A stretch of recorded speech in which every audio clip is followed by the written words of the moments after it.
So thanks very much, everybody. Thank you for joining us and giving your time today to help us with today's webinar. So why on earth did we think that this was a good topic for our opening scheme sessions session of the year? Well, one of the things that continues to hit the headlines today is around DB funding, and in particular, what we've seen a lot of headlines about is improvements in the funding positions of many schemes. The funding regime itself has undergone quite significant change recently. So we had the new rules last year requiring trustees to put in place funding and investment strategy, looking at the scheme's funding position on a more long-term basis, targeting full funding on a low dependency basis by the time it's significantly mature. Somewhat belatedly, those changes were followed by a revised version of the regulator's DB funding code, which did flesh out that legislation in a bit more detail. And then we eventually got some revised covenant guidance from the regulator. We've also seen changes to the way in which trustees submit funding valuations and how the regulator reviews funding valuations, the introduction of fast track and bespoke valuation routes. Those new changes obviously apply to all schemes with an effective date of valuation after 22 September last year. So not many schemes have yet been through the process. So this all does still feel quite new in the sense of actual practicalities. But as we approach the 1-year mark, work under the new regime has started for plenty of pension schemes. So it did seem like the perfect time to look at some of the issues we've seen cropping up in practice.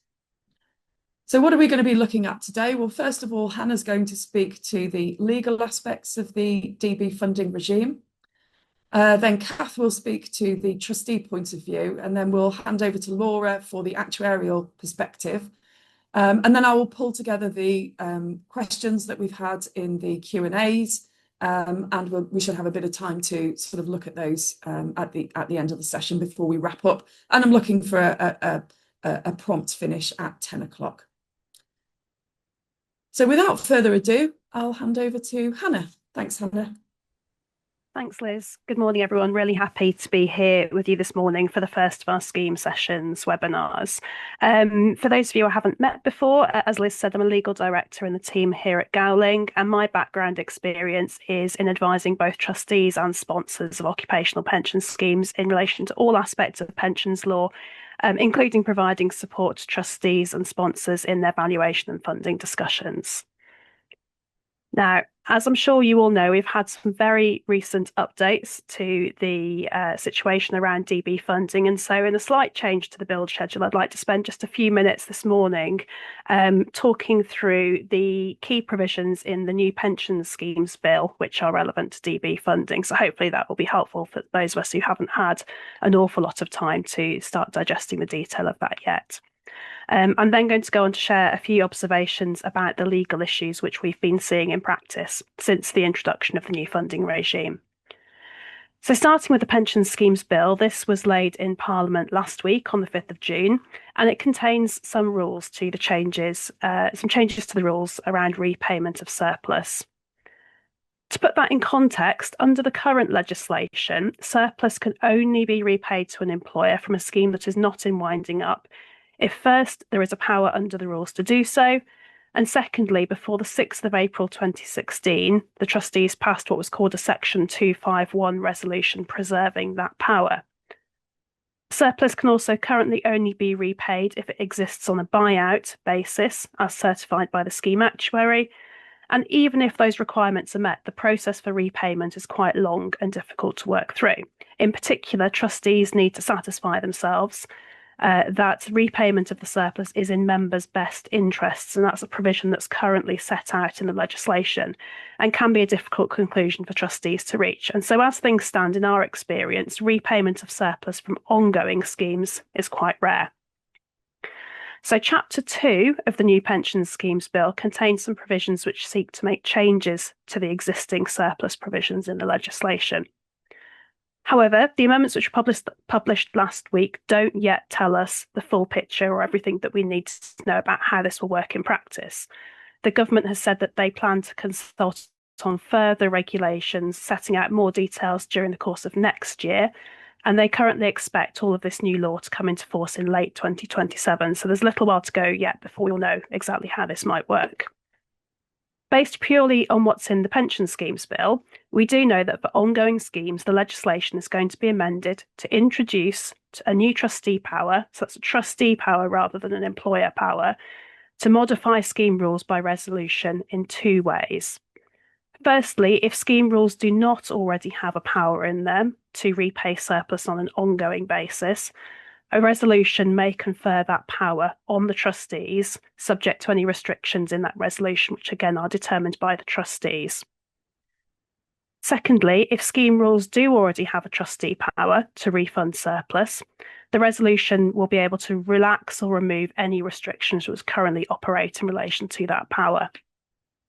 Now, further details are going to be set out in legislation in those regulations I mentioned, imposing certain restrictions on trustees' ability to exercise that power to amend their scheme by resolution. And this is the additional detail which we don't know that much about yet. But the Pension Schemes Bill and the consultation around DB funding and investment does contain some headlines as follows. Firstly, we know from the primary legislation, the Draft Pension Schemes Bill, that the regulations will place conditions and they will require an actuarial certification that those conditions have been met. In particular, the regulations will prescribe how the value of a scheme's assets need to be determined for the purposes of a surplus payment. So there will be further detail in the regulations around what certification an actuary needs to give before there can be a refund of surplus. Now, to get some further clues about what those conditions will look like, in the consultation response, which was published the week before last, the government said that it is minded to move from a test based on the buyout basis to the low dependency basis in order to reflect the greater emphasis on long-term planning, which was introduced last year. The impact assessment for the Pension Schemes Bill also suggests that there will be a funding threshold for extraction. The illustrative buffer it uses in that impact assessment is 110%, so 110% on a low dependency basis, although it's very clear to say that that is just a proxy or a placeholder and doesn't necessarily reflect what the future regulations will say. So I think there's a further piece of work needed there around understanding whether there will be a single threshold above which surplus may be released for all schemes, or whether it might be a more scheme by scheme approach. As you would expect, the government has also said it intends to work closely with the pensions regulator in order to develop guidance. Turning now to the requirement that I mentioned earlier, that trustees currently need to satisfy themselves that repaying surplus is in members' best interests. The consultation response says that it's unclear to the government whether the current requirement in section 37 actually adds anything to trustees' existing fiduciary duties. And so the Pension Schemes Bill proposes to repeal that provision altogether. However, that doesn't mean that trustees will no longer have to ask themselves the question about members' interests. But what it means is they will still be required to act in accordance with their ordinary fiduciary duties to take members' interests into account when making surplus extraction decisions. So hopefully that gives you a feel for what the Pension Schemes Bill says about DB funding. No doubt we'll continue to see commentary and debate about this over the coming weeks as people get into the detail of this. But for the time being, hopefully that gives you a good overview. Moving back to the main topic of today's webinar, which is about what we're all seeing in practice since the introduction of the new DB funding code. Speaking from my experience as a pensions lawyer, the main areas where we're being asked to advise is around the legal aspects of employer covenant.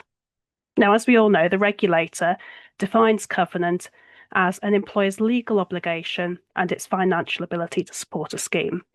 Now, this is nothing new, but the DB code sets out how the regulator expects trustees to assess employer covenant. And in some cases, trustees, I think, are deciding that they need to do more than they perhaps have done in the past in order to ensure that they meet those regulatory expectations. So, for example, professional covenant advice is now increasingly the norm, even for smaller schemes and schemes where perhaps trustees have a really good insight into the company's finances and previously would have carried out covenant assessment very much themselves. Going through a more rigorous third-party covenant assessment or appointing covenant advisors for the first time also means that we're seeing that some trustees are having to seek legal advice on questions which are perhaps going back to basics for the scheme, but they might not have turned their mind to for some time. So, for example, understanding who are the statutory employers who are actually on the hook to fund a pension scheme, particularly where you've had a complex scheme with lots of different employers who may have left over time. Another question which comes up in practice is how far can trustees legally rely on the covenant support provided by the wider corporate group? And again, thinking about trustees, do they really understand the position on insolvency, how the scheme sits in the overall list of creditors? Moving on now to contingent assets. Many schemes have got contingent assets, such as parent company guarantees or charges or other forms of security. And these can often be complex and may have been put in place some time ago. It's therefore really important, we think, for trustees to revisit these documents from time to time and make sure that they understand them and that they remain fit for purpose. Some of the issues which we've seen come up in practice are, for example, checking that contingent assets are still valid and enforceable. And while trustees probably got a legal opinion when that contingent asset was put in place, it's important to make sure the trustees understand whether anything has changed since then. So, for example, where trustees have guarantees from companies which are in the EU, the Brexit legislation may have impacted some of the jurisdiction clauses in those guarantees. And so it's important that trustees have gone back and checked those for changes in circumstances. More fundamentally, does the trustee understand any limitations, constraints, or restrictions that exist in those contingent assets? And are those being properly factored into the covenant assessment? So, for example, the DB code is very clear. There's a difference between how the regulator views a true look-through guarantee, where the guarantor effectively stands in the shoes of the scheme employer for all purposes, versus a more limited guarantee with constraints and limits on it. Moving on, I also wanted to briefly mention information sharing. Now, in order to assess covenant, trustees need information from their scheme employers. Now, the arrangements that might be in place to get that vary from scheme to scheme. So, for example, if you have a publicly listed scheme sponsor, there might be a lot of information in the public domain. However, if it's a private company, then there may be much more reliance on provision of information from the company's treasury or finance teams to the trustees. Now, many schemes do already have formalised information sharing agreements with their sponsors. But for those which haven't, the DB code, I think, is another reason to do that. It's good practice, we think, to have an information sharing agreement in place, along with appropriate confidentiality agreements. And we've certainly seen an increase in the amount of work around putting those in place over the last year or so. So that concludes my thoughts on the legal aspects. I'm now going to hand over to Kath, who's going to share her experiences from the trustee perspective. Thanks, Hannah, and good morning to everybody. So I've been reflecting on the conversations, we're having at Aritas with schemes, with sponsors, with advisors, and there's a common theme here, and it's very much one of preparation. So it's about bringing advisors together early to get a picture of the likely position. So are you ahead or behind where you expected to be? When will you reach significant maturity? How quickly can you get to your target with a strategy underpinning your journey plan, and what type of risk does that carry? And I think it's really helpful to have a reasonable idea of this before looking at covenant in detail. For the covenant advisors, then able to report back on supportable risk, reliability, and longevity periods in a way that lines up against your journey plan and the risk that is inherent within that plan. So what's the expected position and the initial covenant analysis likely to mean for that recovery plan length? The need maybe to strengthen the overall package of security, to maybe increase expense reserve. So you can signal the direction of travel to your sponsors so they've got time to take advice and to plan too. And for many well-funded schemes, there's certain aspects of the code that they're just not relevant. But for some, it does give trustees levers, those who need the weight of the regulator behind them. So you want to consider if and how you may use those levers and gather that evidence and support to provide sound reasoning to meet regulator expectations. And typically, your more complex, your larger schemes, maybe schemes that don't naturally fit the regime, they'll have expertise on the board, proactive advisors, and they should be well prepared to demonstrate, solid grounding for following a bespoke approach. But more poorly funded, smaller schemes with lay trustee boards, typically time, resource poor, they're going to need more support than previously. You can no longer get through evaluation just having a conversation with your actuary, and they'll need help to consider proportionality. So be really clear who is accountable for what and when.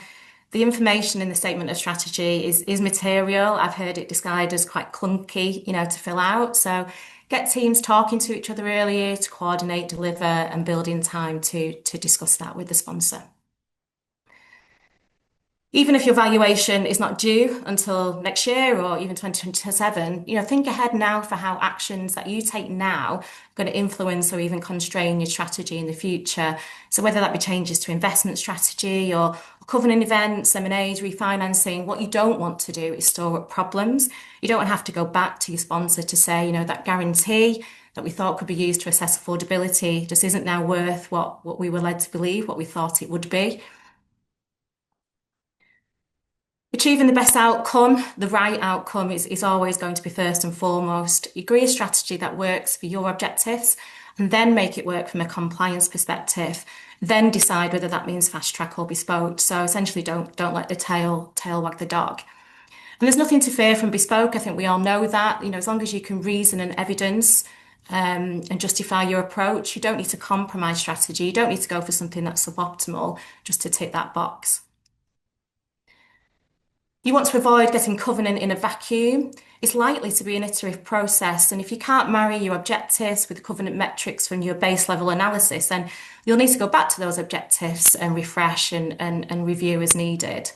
And I think it does necessitate a change in trustee mindset when thinking about covenant.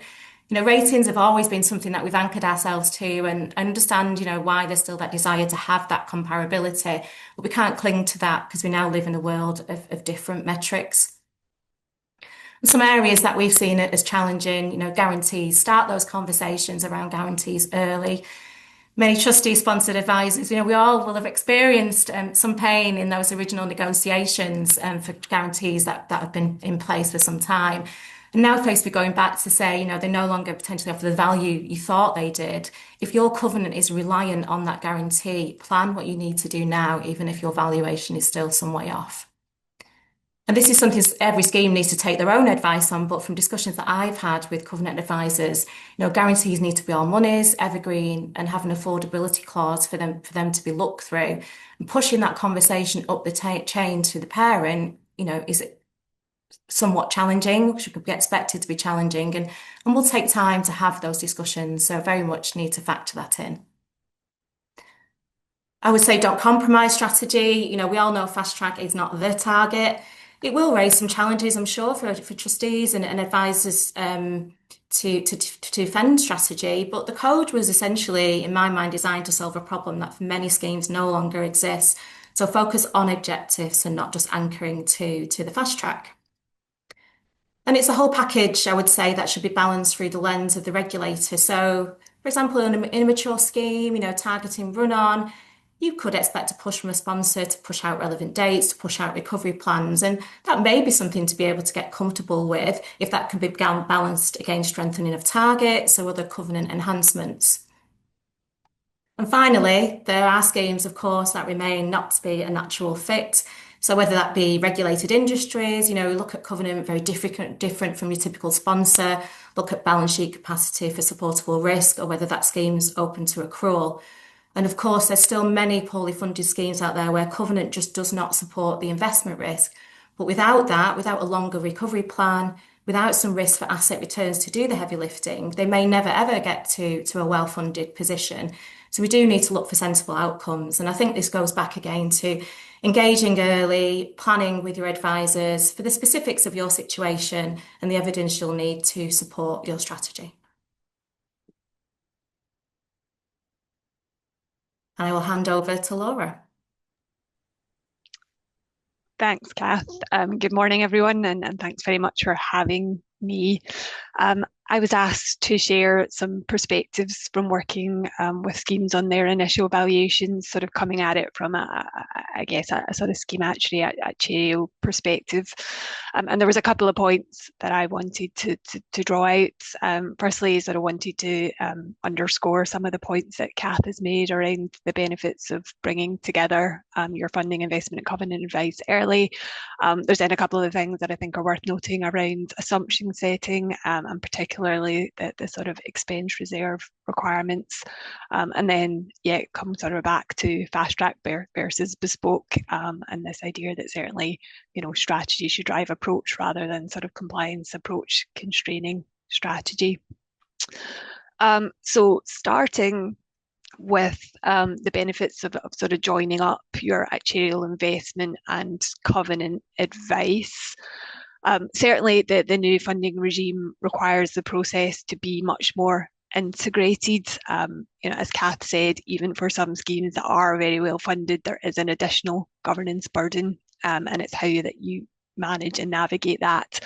And given where a lot of scheme funding is, there will be quite a big focus for many schemes on keeping that compliance as proportionate as you can. So previous valuation processes may have been, I guess on reflection, a bit more linear. And I think under the code, there's an expectation that that is going to encourage much more of an iterative process with much more sort of regular touch points, where you're sort of bringing together advice, testing that, and then sort of repeating. The low dependency objective and journey plan ultimately needs to be a function of your time, maturity, covenant and investments. And I've actually got that sort of just shown on a picture on the next slide. A couple of key inputs to that are what is your kind of long-term plans. So the code does set out that your plan should be aligned with long-term strategy and that in terms of are you aiming to run the scheme on? Is it buyout? Clearly that the recent changes that Hannah's already discussed could have an impact on some of that thinking. So well-funded schemes are probably going to need to sort of start thinking about that now. If you are aiming for buyout, then there's probably a question around how sort of clear and settled that objective is and the extent to which you want to sort of build that into plans. I think the reality is we will see most schemes with sort of a low dependency target that is a bit of a milestone still en route to any sort of ultimate end game objective. Time, I think Kath mentioned that clearly the amount of time that you have to reach your low dependency objective is a key input. So getting your actuary to calculate the scheme's duration and timescales early so that you know the sort of time frame that you've got to work with. And then it's all about sort of reliance on risk and covenants. So you need to be able to demonstrate that your investment risk is supported by covenants, and think about how that support will change over different phases of your funding and investment strategy. I guess to the extent that the scheme is well funded and you're running fairly limited levels of funding and investment risk, then that does require less reliance on the employer covenant, and that you can certainly sort of reflect that in the way that you approach your analysis. So sort of more complexity within the plans, more kind of detail and explanation. TPR are going to expect to see kind of less complexity and risk, the more sort of proportionate you can be in how you approach things. And there's certainly sort of no point doing lots of detailed work around discount rate assumptions if you haven't kind of understood that covenant and investment risk and interactions with supportable risk up front. So yeah, I think start early, more bite-sized iterations involving all advisors, understand your timeframes, risk and reliance, and I guess whether you can take advantage of any of the specific categories in TPR's guidance for low risk schemes. So if you're a scheme that's actually in surplus on a low dependency funding basis and can tolerate an investment stress and still be in surplus, then that actually will help you cut through some of that detail that you need to provide in the statement of strategy. So worth kind of identifying all of that pretty early. So, okay, moving on to assumptions then. Trustees will have set assumptions for valuations previously, but there is some additional emphasis that's placed on requirements. And you'll see from the sort of slide, the point I wanted to draw out was sort of making sure that the assumptions do reflect your scheme experience. So as an example, if you're assuming that on average members take maximum tax-free cash at retirement, then you want to make sure that you've got some scheme experience to back that up. So that might require getting some more data to check that. It's also worth noting that historically the main impact of assumption setting was on just sort of the present value of liabilities, and now sort of within the codes framework, there's other impacts that extend to the scheme's duration, which is calculated on your low dependency objective basis. So that actually will feed in not just to the present value of the liabilities, but also the time frame that you've got to significant maturity and the duration linked fast track tests. So there are some assumptions that actually can have little to no impact on the present value of liabilities, such as, you know, the allowance that you make for early and late retirements, but they can have more of an impact on that duration piece because they affect the timing of the benefit payments, even if sort of terms are reasonably cost neutral. You've got similar considerations for things like commutation and mortality, where kind of updating the assumptions might reduce the liabilities, which maybe seem to have a sort of positive impact, but also shorten the duration, so have a sort of opposite effect in terms of where you need to get to by when. So overall, just wanted to sort of stress sort of more emphasis on the evidence that you're using to set these assumptions. Well-funded schemes might be a bit more relaxed on this stuff, but certainly where kind of implications for cash are more tightly balanced, then you can see that these sort of things might matter a bit more than they have in the past. Then on to expenses. Mentioned that sort of expense reserves are something that might be new for a lot of schemes and actually can be quite material. And trustees will need to look at the circumstances of their own scheme and make some assumptions based on their individual position. And I've drawn out a couple of pointers on where to start with that. Firstly, check the scheme rules, and that will help give a steer over whether an expense reserve is needed. So the code sort of sets out that schemes should include an expense reserve in their low dependency target unless the sponsor has a legal obligation to meet expenses. And even in that case, a sort of expense reserve is still encouraged, but they do acknowledge the sort of risk of overfunding it if that can't be managed through, say, an escrow type arrangement. In terms of assumptions, the sort of starting point is likely to be current expenses, but you'll want to think about actually how reflective they are of sort of long-term levels, maybe how you're going to adjust for one-off project spend. You might need to take sort of care not to overly anchor those long-term expenses to recent experience. And then you're going to think about actually how do you project out expenses longer term? So do those expenses increase with inflation? What about a number of years into the future? If you sort of take current expenses, project those out over the lifetime of the scheme with sort of no rundown, then in many cases that's going to give you a pretty high number in terms of the reserve that you'd end up with, even allowing for the fact that those further out years get smaller in present value terms. So I think in most cases you're going to want to build in some sort of reliance either for them to reduce at a rate that it reflects that the expenses might be coming down a bit as the scheme gets smaller in size, or actually thinking a bit around sort of some eventual point at which you'd be sort of insuring and winding up the scheme, depending on exactly how you framed your end game objectives. For some schemes, they may be thinking about sort of X years of ongoing expenses plus then a sort of buyout cost being kind of built into this reserve. And the other point that's sort of going to feed in terms of how material the numbers and expenses might be is the scheme maturity.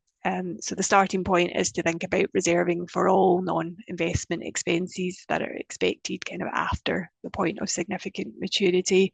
So you can see sort of the further you are away from that significant maturity point, the sort of less impactful in PV terms that will be. But some schemes might also be thinking about whether they should be reserving for some of those pre-significant maturity expenses too, particularly when you think about the period sort of beyond covenant reliability. So you may have a sort of post-covenant reliability, pre-significant maturity period that you want to be thinking about in plans. And I included some figures on the slide just to bring to life the materiality of this and the difference for sort of small versus large schemes and mature versus immature schemes. And you can see sort of, I guess, a couple of points. One is sort of expenses are likely to be proportionately greater for small schemes than large schemes. And that is, largely because it is well known that sort of all the costs of running a DB scheme don't scale down with assets. And the other point being kind of, more impactful for mature schemes because you are closer to that significant maturity point. So looking at the sort of small mature kind of illustrative numbers that I've put there, you see actually that could have a kind of 5% funding impact, which is clearly, material in the context of funding discussions. So you want to make sure that you've thought about this sort of thing early on in the process, so you're factoring that into numbers. It's not the sort of thing that you want to leave to downstream and then be trying to kind of add that on quite late in the day. And then the final couple of points I wanted to just draw out, and Kath has touched on some of this already, was just that sort of fast track isn't the only route under the codes. The regulator has quoted a figure of about 80% of schemes being able to go fast track at no additional cost. But when you look at sort of all the valuations crossing TPR's desk, the majority do relate to small schemes. So you've got sort of about, I think, just over a third of the DB landscape or less than sort of 10 million.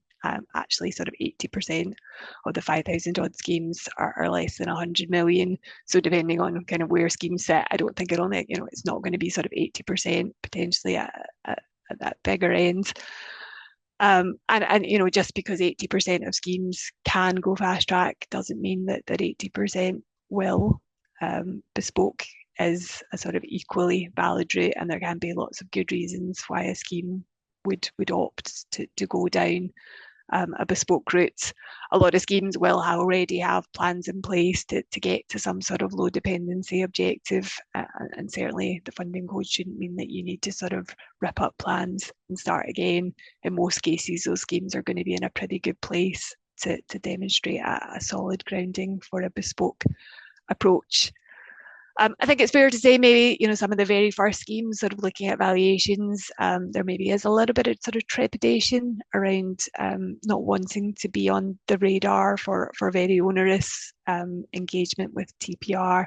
And we don't yet have a lot to go on in terms of exactly what that's going to look like because, TPR have only just launched their online system.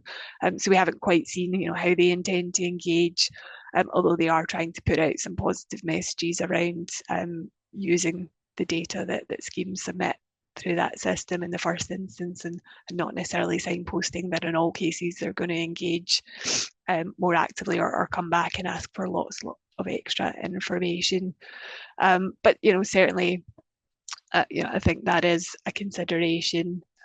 But I think in most cases we'd be saying sort of, you should definitely be balancing that against sort of letting strategy drive approach rather than, as I say, sort of compliance driving your strategy. Certainly, I think fast track is, though, a useful reference point. And so even if you are a scheme that's going bespoke, most of the time you will still be thinking a bit around how your plans do compare to that fast track reference point. And there may be advantages in aligning some of that where you can, and where that's relatively straightforward or sort of falls out of kind of existing plans. And that's really just to cut down on some of the scrutiny that you might be expecting from TPR. I guess they've sort of indicated that that's probably the way that they will approach some of their review and analysis. And then just sort of finally, I guess I wanted to sort of just draw out sort of some of the reasons why plans might be bespoke, and I've pulled out some examples just on the next slide of, yes, where I think strategies actually are more likely to be suited to a bespoke route. As well as sort of thinking about being able to tolerate more risk in your low dependency objective. A common reason that I'm seeing in practice is so that you can take a bit more investment risk over the period to significant maturity, and in some cases sort of looking to underwrite that with, say, a contingent funding mechanism or some sort of contingent asset support. But as you can sort of see in the slide, there are a whole range of assets, a whole range of sort of strategies that might fit. One of them being, potentially schemes that are targeting run-on. They may want assets, under that strategy, you might want to be able to potentially generate a bit more return, and sort of looking at the principles in the code around sort of low dependency investment allocations, is likely to give you a bit more flexibility than the narrower fast track tests, and being able to sort of leverage a bit more flexibility for surplus is probably going to steer you away from wanting to be too prudent in that low dependency objective, so that you're not sort of constraining what is deemed to be surplus. But other examples, open schemes and stress schemes are potentially another flavour of scheme which is going to struggle to go fast track and actually might have no option but to go down more of a bespoke route. So yeah, I think ultimately, bespoke offers a good amount of flexibility for a range of circumstances, and I've sort of said it a couple of times in terms of sort of, let the strategy drive you to the approach and not vice versa. I think the extra compliance is likely to be quite manageable if it fits your circumstances. Lovely. So, well, thanks very much, Laura, and thanks, Kath and Hannah, for your thoughts there. It won't surprise you to hear that your presentations have generated quite a lot of questions in the Q&A box. There's quite a lot of those around Pension Schemes Act and surplus, but I'll start, I think, with just one which picks up on the guarantees point. And Hannah, this is possibly one for you. So we've had a question that says, what does look through mean in the context of guarantees? I wonder whether you could give us a bit more flavour on that, please.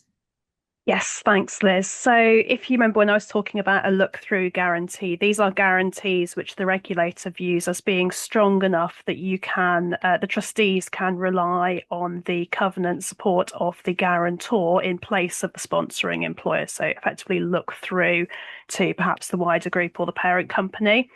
The DB funding code doesn't say a lot about what a look-through guarantee is, but if you dig into the contingent asset guidance, which is produced by the regulator, that does have a checklist of criteria that a guarantee has to meet in order to be a look-through guarantee. So those criteria are firstly that the guarantee has to cover the full Section 75 deficit. It has to cover not only the position on an insolvency, but it also has to be capable of being called if the sponsor were to miss payments under the schedule of contributions, and in particular any deficit recovery payments under a recovery plan. There needs to be a legal mechanism allowing the trustees to look through to the guarantor's cash flows when setting contributions. And the regulator says that if this is not present, then the regulator's powers are only restricted to looking at the affordability of the statutory employer on a standalone basis. So you have to be able to look through to the cash flow of the employer. Look-through guarantees have to be evergreen, so they have to have no time limitations on them. They have to exist for as long as they're needed.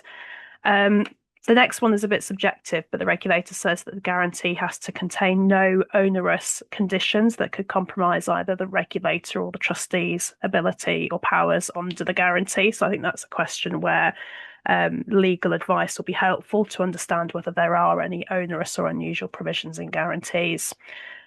Unsurprisingly, a look-through guarantee has to be enforceable in both the UK and any relevant overseas jurisdictions. So that comes back to the point about ensuring that overseas guarantees are enforceable in that jurisdiction. And the regulator says clearly they would expect the trustees to have had appropriate legal advice, usually a legal opinion, to support that.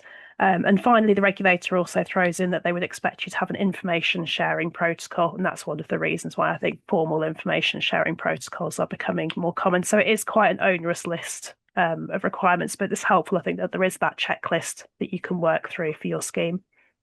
Yeah.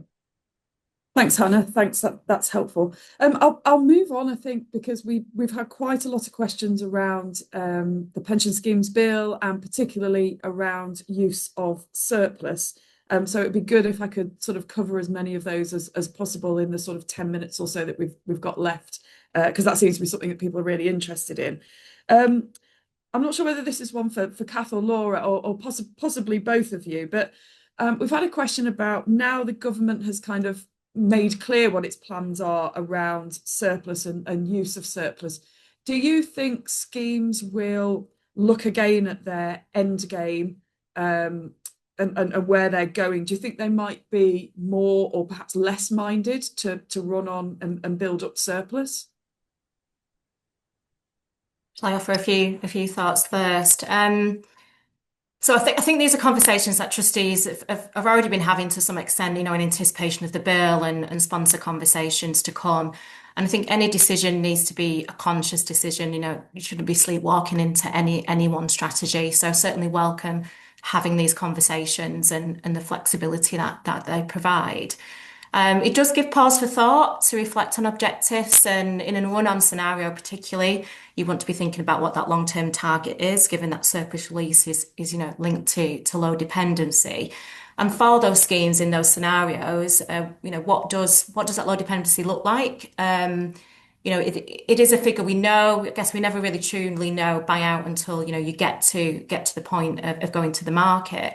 But it's got to be sensible to have a buffer above that low dependency. I think we'll want to be monitoring insurer and consolidated pricing as well, and essentially having a fallback plan, even if you are going down the route of run on and thinking about surplus sharing and sort of managing that downside risk. You'll want to look at de-risking plans. You need to get the economics to work, which may mean putting some return back on. And if you're going to put some return back on and put some risk back on, how does that impact the level of buffer that you'd want to hold against that risk?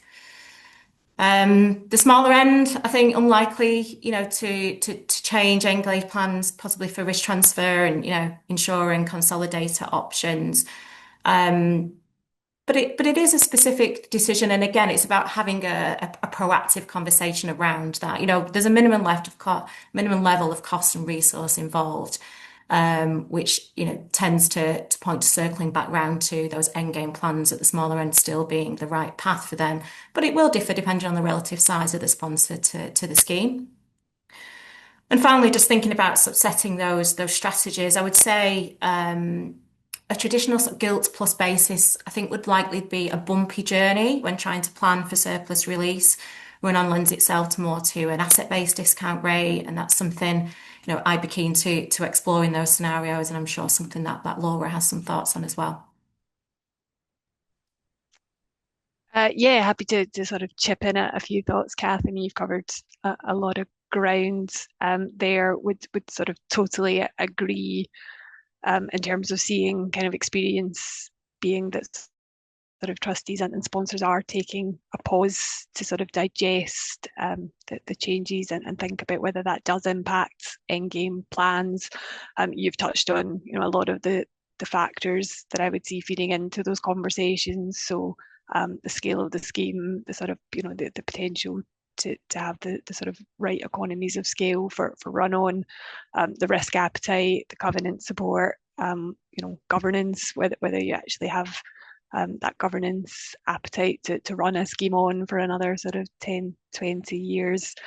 And then sort of member outcomes. I think there's some really interesting discussions happening around, you know, if you are going to sort of be able to share that surplus with members, what does that look like? How does it play out in terms of factors like intergenerational fairness?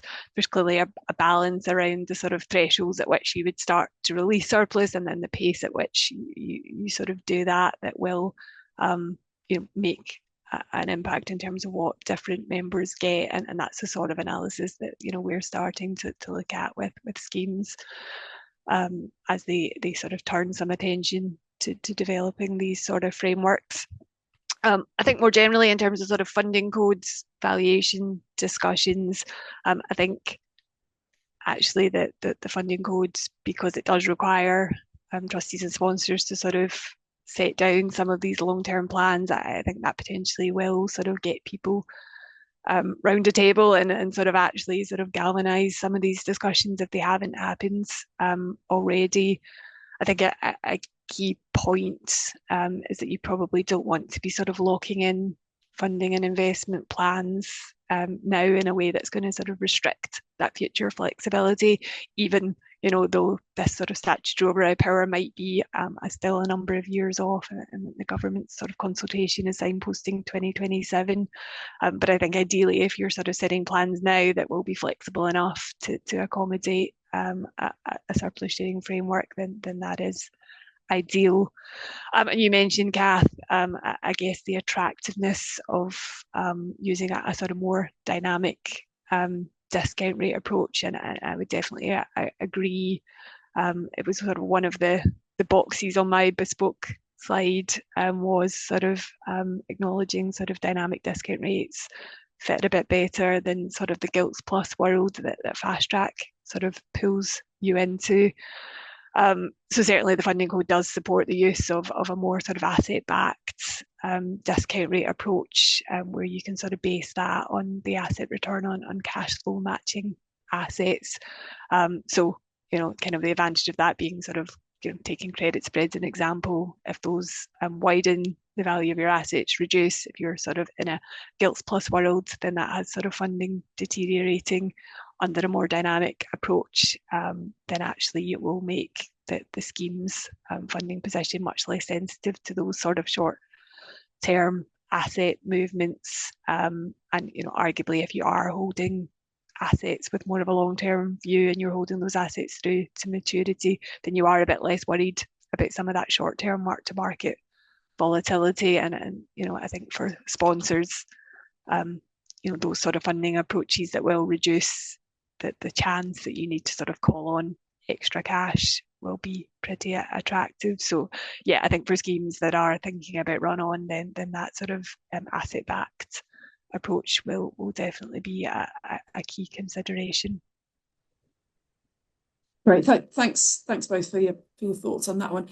I think I've got time probably just for one more question, and actually I think this is a really good question because it ties into some of the stuff that Kath and Laura, you were just starting to touch on there. So we were touching on sort of surplus and surplus sharing and sort of, you know, what that might look like for members. But this is a question for Hannah, I think.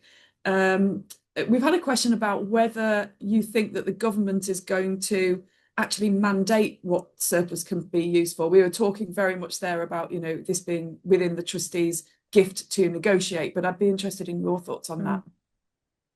Yeah, thanks. So I think obviously never say never. We can't say what might be consulted on the future. I think based on the consultation process that's happened to date, the government has already considered and rejected the possibility of giving trustees a statutory power to make surplus payments directly to members, for example.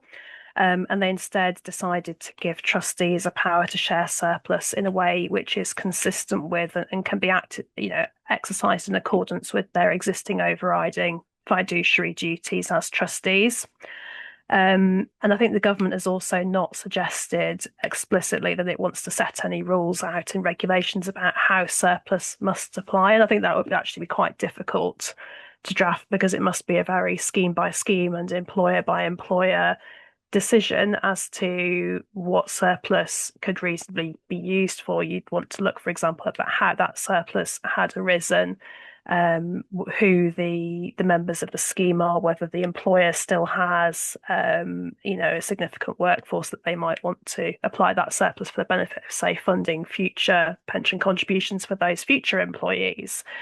So I think where we are at the moment, unless there are any radical changes in terms of normandation, I think it's going to be a scheme by scheme decision, and that trustees will continue to be responsible for negotiating with their sponsors as to what works best in their particular circumstances. I think just adding to a point, I guess, from a trustee view to that as well, Hannah, is it's about how to design a framework that's going to be safe for both trustees and sponsors. I think it's just as important to sponsors to make sure that there's a path that's safe for them to release that surplus. Reflect on the fact that after all, the downside risk sits with them. There's no sharing of deficit. I'm thinking about the implications of the Pensions Act on company directors and the ability of the regulator to use its powers and its levers against directors. There's motivation there on both sides to make sure that the mechanism for release of surplus will be a safe one for everyone. Yeah, completely agree, Kath. It's great. Thanks very much, Hannah and Kath, for picking that one up. I can see that we're sort of rapidly running to the end of the session. We've had loads more questions from people, and thanks very much for the questions that you've given. We haven't got time to pick them all up now, but what we will do is we'll follow up with anybody whose question we've not got to. We'll follow up with you by email after the session. So I suppose just some closing thoughts from me. I mean, first of all, thanks ever so much to Hannah, Kath and Laura for your insights. I think it's given me certainly some food for thought. I was pleased actually that we got the new bill. I know you probably weren't, but I was pleased that we got the new bill, because I think it has given us something, given that we were going to be together anyway today. I think it's, a really good opportunity for us to just start thinking about what the practical implications of particularly the new surplus rules might be in the context of schemes and moving forward and end game planning and what have you. I think for me, the big thing I'm going to take away from the funding code piece is it feels like this is a bit of a change in mindset for trustees. I think trustees they're going to need to start thinking about funding and valuations sooner perhaps than they have had to in recent years. There's lots to think about in terms of guarantees and look-through guarantees, covenant reviews, what's their long-term strategy, and they do need to start thinking about it all early.